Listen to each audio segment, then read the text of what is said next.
नमस्कार, आप देख रहे हैं HNN 24/7 और मैं हूं आपके साथ निशी भाटिया। बुलेटिन की शुरुआत करेंगे उत्तराखंड से आई कुछ खास खबरों के साथ। प्रदेश में आगामी 2027 के विधानसभा चुनाव को लेकर राजनीतिक सरगर्मियां अभी भी तेज हो चुकी हैं। अब बीजेपी प्रदेश प्रवक्ता कमलेश रमन ने प्रदेश कांग्रेस पर तंज कसते हुए कहा कि कांग्रेस की स्थिति हमेशा से करो या मरो की रही है। बीजेपी विधायक के नाम पर 2027 के आगामी चुनावों में विजय होगी।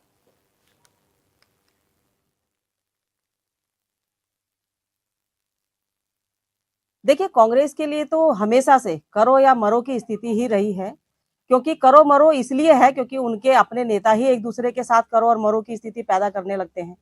एक दूसरे को विष पुरुष बताने लगते हैं, एक दूसरे को फ्यूज कारतूस बताने लगते हैं, उजियाड़ू बल्द बताने लगते हैं। तो ये करो और मरो की स्थिति केवल कांग्रेस के लिए, कांग्रेस के कार्यकर्ताओं के लिए है।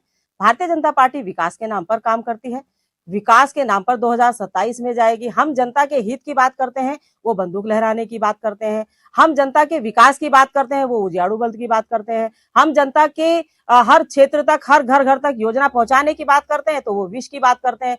तो आप खुद ही समझ सकते हैं कि 2027 कांग्रेस के लिए कितना कठिन होने वाला है। पहले तो वो अपने परिवार के जितने भी लोग हैं उनसे पार पाले, उसके बाद 2027 के बारे में सोचे कांग्रेस।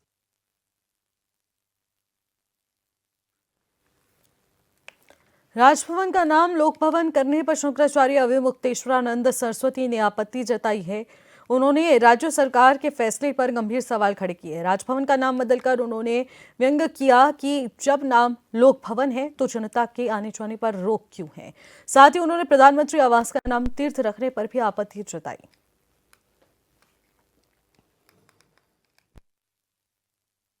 चेंज कर दिया क्योंकि उसका नाम राजभवन था।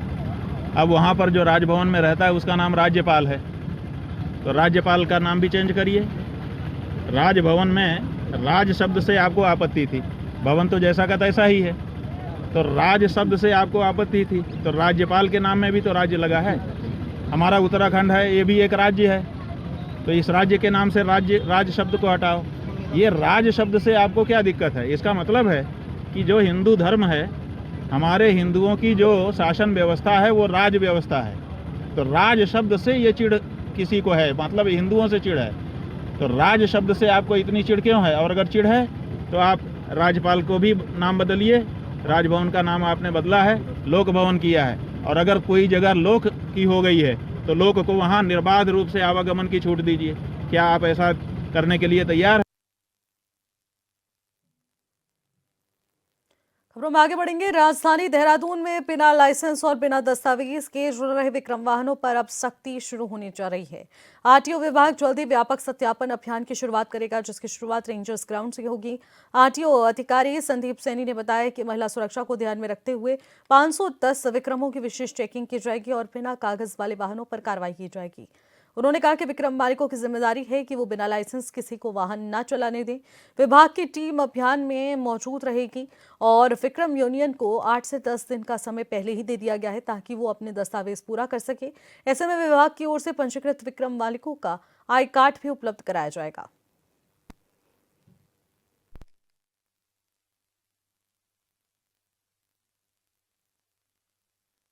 इसमें हमने ये सोचा है कि एक सत्यापन अभियान चलाया जाएगा, जिसमें लगभग हमारे जो शहर के 510 के आसपास जो विक्रम्स हैं, इनकी गाड़ी की कंडीशंस देखी जाएगी, वाहन मालिकों का और ड्राइवर्स का दोनों का सत्यापन किया जाएगा। इसमें हमारी पुलिस से वार्ता हो गई है, एक ऑफिसर वहाँ से डिप्यूट होगा, एक हमारी टीम यहाँ से डिप्यूट होगी, और हम रेंजर्स ग्राउंड में हमारे जहाँ पर गाड़ियों को आजकल हम सीज कर रहे हैं, तो हमारे पास पर्याप्त स्थान है, तो हम 8 से 10 दिन का समय लेते हुए इन सभी विक्रम चालकों का हम सत्यापन करेंगे।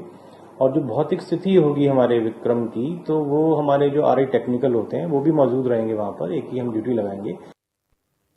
तो इसी खबर पर ज्यादा जानकारी के साथ योगेश आर्य हमारे संवाददाता हमारे साथ सीधे जुड़ रहे हैं। योगेश, जानना चाहूंगी कि विक्रम मालिकों के लिए सत्यापन अभियान की जल्दी शुरुआत होने जा रही है। आरटीओ विभाग इसको लेकर बेहद सतर्क नजर आ रहा है। आखिरकार ये अभियान की शुरुआत कब से होने जा रही है? देहरादून में बिना लाइसेंस और बिना दस्तावेज की चल रहे विक्रम वाहनों पर शुरू कर दी गई है और आरटीओ विभाग जल्द ही व्यापक सत्यापन अभियान की शुरुआत करने जा रहा है। ये अभियान की जल्द ही शुरुआत होने जा रही है और अगर देखा जाए तो शुरुआत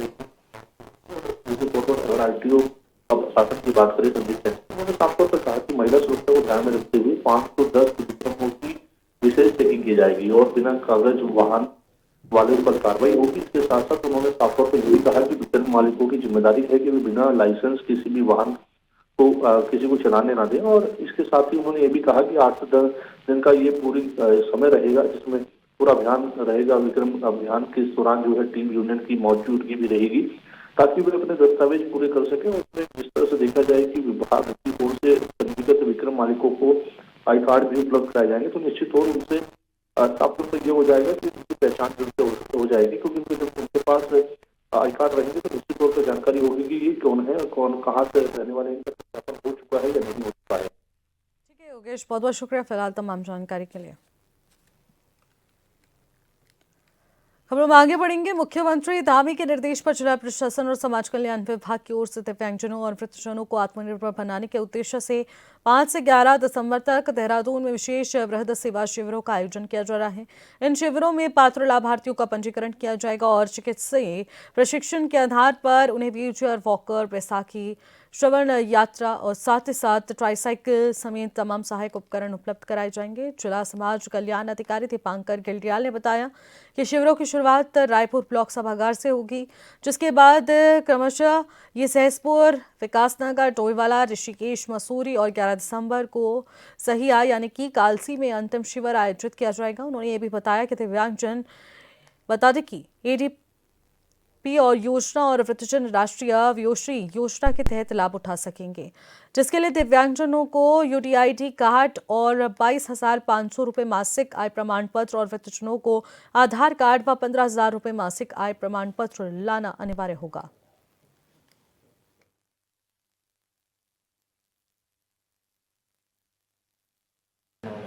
भारत सरकार की स्कीम है वयोश्री और ADP योजना। वयोश्री में जो वृद्धजन होते हैं 60 वर्ष से अधिक के, और ADP योजना में दिव्यांगजन जिनके पास UDID कार्ड होता है, हैंडीकैप सर्टिफिकेट और UDID कार्ड वो सबके पास रहता है। तो उनके लिए भारत सरकार ने सहायक उपकरण, सिर्फ इस समय दांत नहीं है, पूरा दांत का सेट नहीं है और चश्मे नहीं है, उसके अलावा जितने भी सहायक उपकरण हैं वो निःशुल्क वितरित किए जाते हैं। लेकिन ये पहले भारत सरकार उनका परीक्षण करती है कि इनको क्या चीज़ चाहिए। भारत सरकार का पोर्टल होता है, जैसे आज रायपुर में कैंप है तो उनका वो आज परीक्षण हो जाएगा, भारत सरकार के पोर्टल में अपलोड हो जाएंगे वो।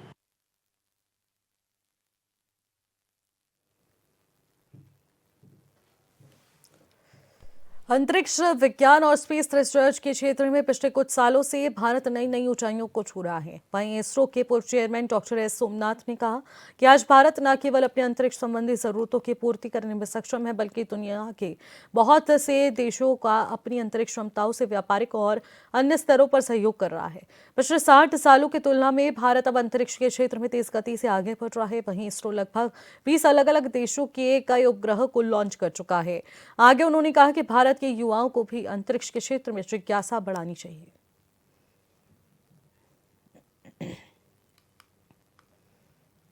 स्पेस है, ये सभी टेक्नोलॉजी डोमेन में हमको काम करना है। तो स्पेस में हमने जो किया है तो ये एग्जाम्पल है कि भारत को जो हम पिछले 60 इयर्स में तो जो हमने पीछे लगा है स्पेस में, अब हम आगे पहुंचा है। तो हमने चंद्रमा और मार्स पर हमारा सैटेलाइट्स को भेजा। स्पेस नहीं, ये सभी टेक्नोलॉजी डोमेन में हमको काम करना है। तो स्पेस में हमने जो किया है तो ये एग्जाम्पल है कि भारत को जो हम पिछले 60 इयर्स में तो जो हमने पीछे लगा है स्पेस में, अब हम आगे पहुंचा है। तो हमने चंद्रमा और मार्स पर हमारा सैटेलाइट्स को भेजा है, सॉफ्ट लैंडिंग भी किया है हमने पहली बार।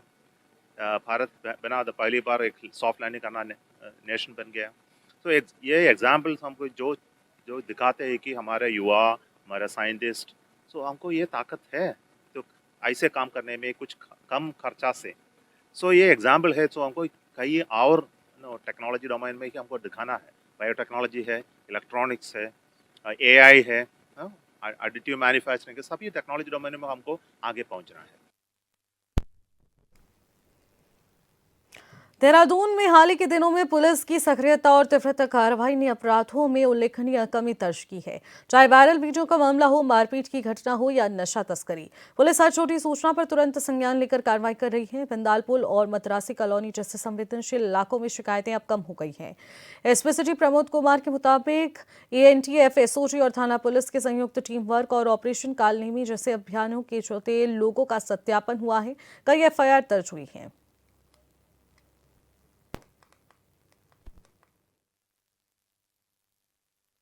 जैसे विगत दिनों आपने देखा होगा कि देहरादून पुलिस के द्वारा बड़ी तत्परता से जो भी छोटे से छोटा मामला संज्ञान में आता है, चाहे कोई वो वीडियो वायरल का होता है या ही कोई मारपीट का मामला होता है, तो तत्काल उस पर संज्ञान लिया जाता है और विधिक कार्रवाई तत्काल की जाती है। और इसी का कारण है कि जो इस प्रकार के जो वीडियो वायरल होते थे, मारपीट के मामले सामने आते थे, नशा तस्करी के मामले सामने आते थे या नशाखोरी के मामले सामने आते थे, तो उस पर काफ़ी हद तक हम लोगों ने ब्रेक लगा लिया है।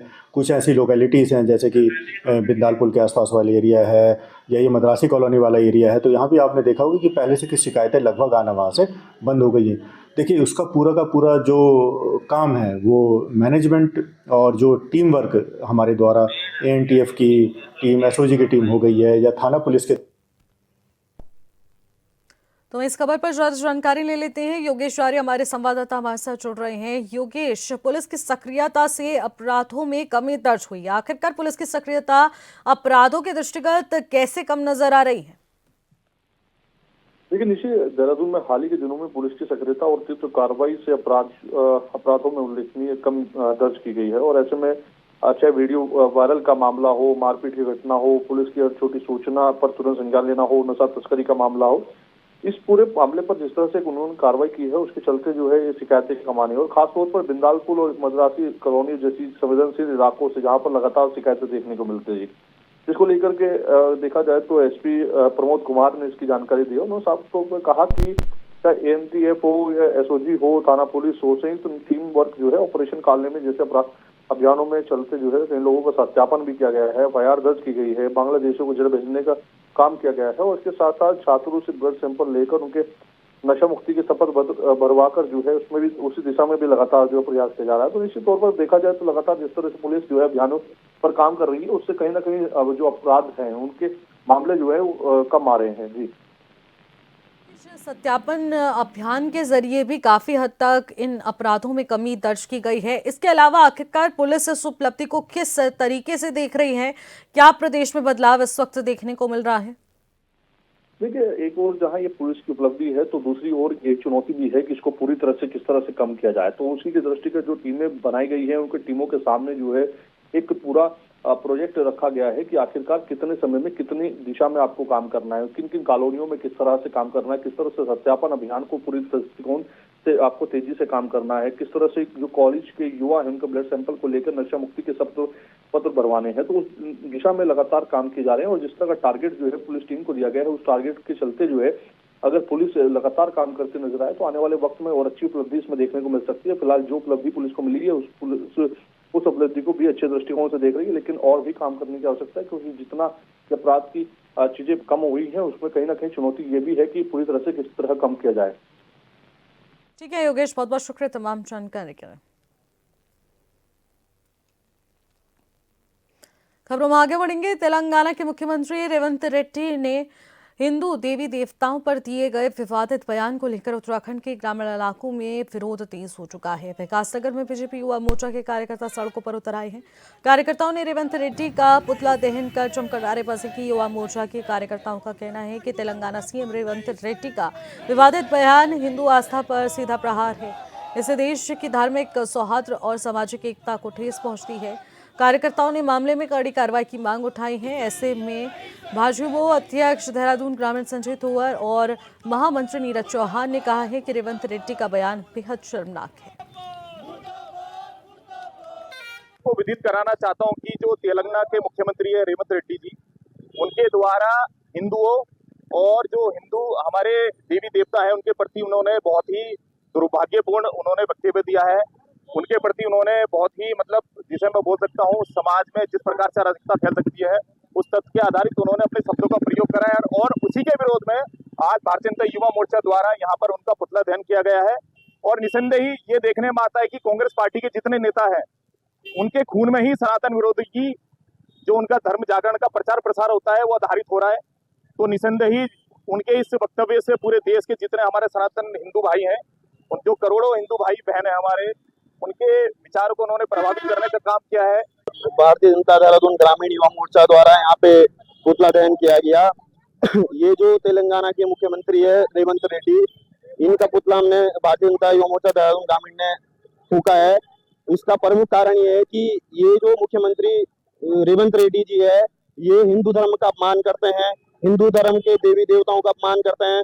करोड़ों करोड़ों सनातन प्रेमी जो सनातन धर्म से आस्था प्रेम रखते हैं, इनका सरासर वो बिल्कुल इनको निंदनीय टिप्पणी करके इनकी आस्था को ठेस पहुंचाने का काम कर रहे हैं। हम इसका घोर विरोध करते हैं और रेवंत रेड्डी को शर्म आनी चाहिए। इनका जो मानसिक संतुलन वो बिगड़ चुका है। ये मुख्यमंत्री संवैधानिक पद पे होते हुए भी ऐसी टीका टिप्पणी करते हैं, यह बिल्कुल अशोभनीय है। ये संविधान कभी कांग्रेस तो कभी बीजेपी में रहने वाले उत्तराखंड के पूर्व कैबिनेट मंत्री और मौजूदा वक्त में कांग्रेस के नेता हरक सिंह रावत के बयान पर राज्य की सियासत गर्मा गई है। मीडिया के सवालों पर कांग्रेस नेता हरक सिंह रावत ने ऐसा बयान दिया जिसे बीजेपी के नेता भी पलटवार करने में असहज महसूस कर रहे हैं। सवाल है कि क्या बीजेपी के नेताओं की सारी कुंडली हरक सिंह रावत के पास है, जो सामने आ जाएगी तो नेताओं की पोल खुल सकती है।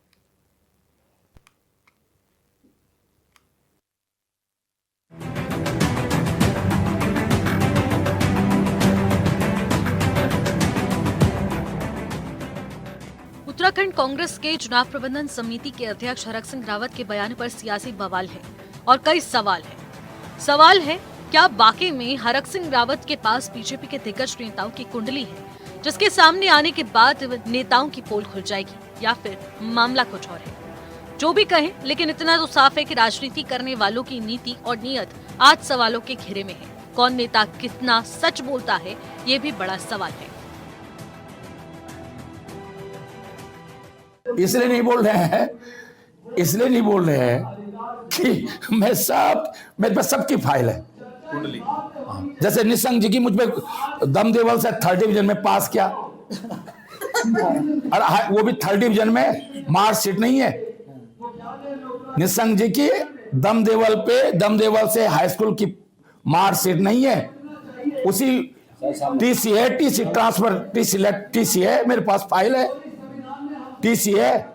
उसके आधार पर मनीष अफवार प्रमुख सचिव स्वास्थ्य थी, उसके आधार पर उनका पासपोर्ट बनाया निशंक जी का, हाई स्कूल की 3rd डिवीजन की टीसी के आधार पर। अब मुझे नहीं पता, उन्होंने एमए हिंदी से दिखाया गढ़वाल विश्वविद्यालय, मैं तो विश्वविद्यालय में रहा हूं। मैंने तो पिछले 40 साल का सारा रिकॉर्ड देख लिया कि निशंक जी के नाम का ही एमए हिंदी से निकल जाए कि कब उन्होंने एमए हिंदी से किया।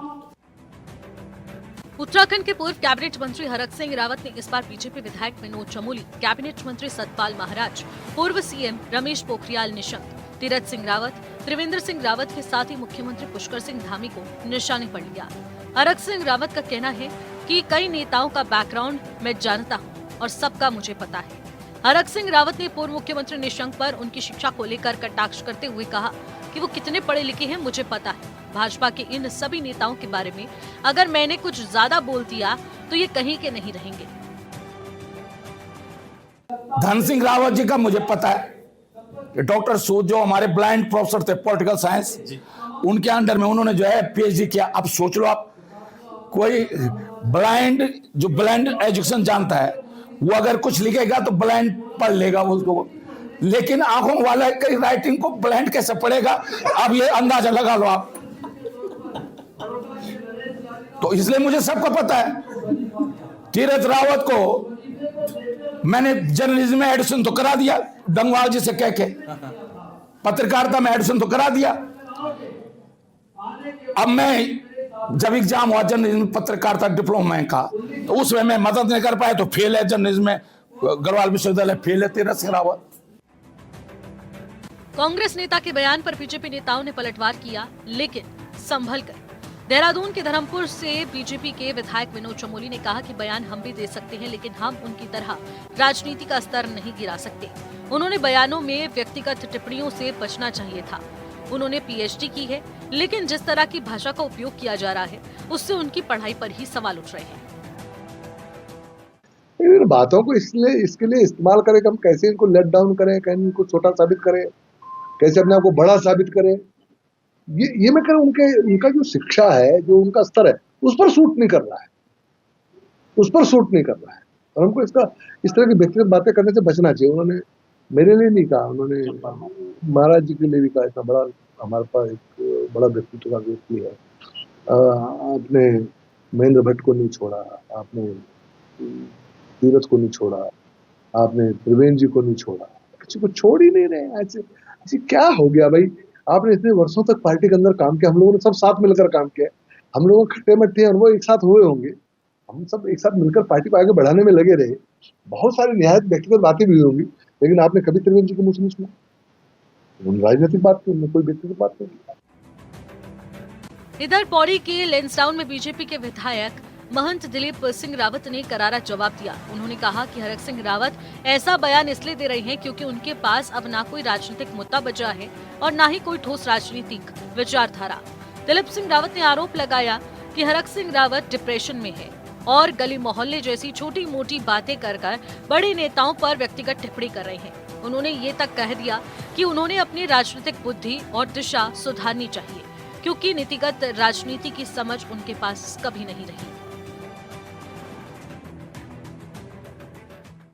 देखिए, मैं समझता हूँ कि हरक सिंह जी इस समय डिप्रेशन में हैं और आप ये समझ लें कि उनके पास राजनीतिक मुद्दे नहीं हैं, राजनीतिक बातें नहीं हैं।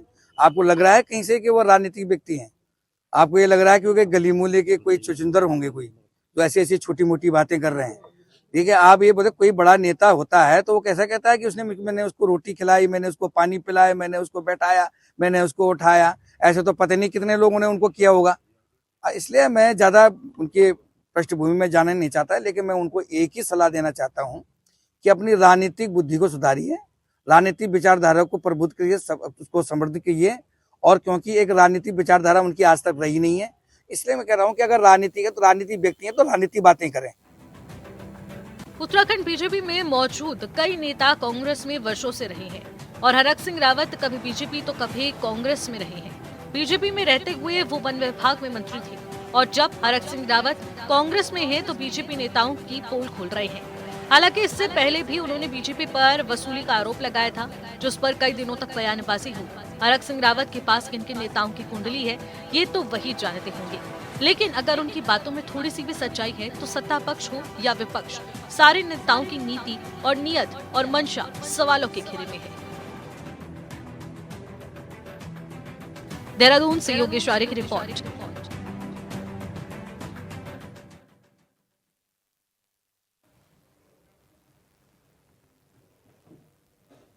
फिलहाल इस बुलेटिन में इतना ही। आप देखते रहिएगा चैनल 24/7। नमस्कार।